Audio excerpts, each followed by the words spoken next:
আজকে করেছি ভীষণ সুস্বাদু একটি ড্রিঙ্কস, সেটা হচ্ছে লিচি ড্রিঙ্কস। তো তার জন্য লিচুগুলো এগুলো না সব মজফ্ফরপুরের লিচু, খুব সুন্দর মিষ্টি একদম। এখন সবে সবে লিচুগুলো একটু টক টক হয়, কিন্তু এটা খুব মিষ্টি।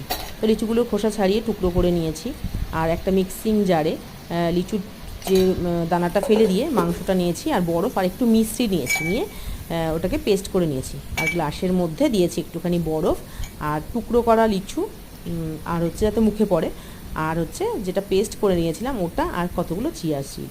তো এই চিয়া সিড দিয়ে লিচি ড্রিঙ্কসটা দারুণ লাগে খেতে, আপনারা কিন্তু একবার করে খেয়ে দেখবেন।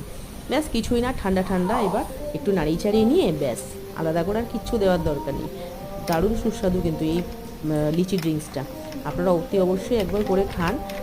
আম দিয়ে তো ড্রিঙ্কস এতদিন অনেকেই অনেক রকম খেয়েছেন, এবার একটু লিচুটা সবে সবে উঠেছে, একটু লিচু দিয়ে করে দেখুন, খুব ভালো লাগবে। আর ভালো লাগলে লাইক কমেন্ট শেয়ার করবেন, পাশে থাকবেন সাবস্ক্রাইব করে।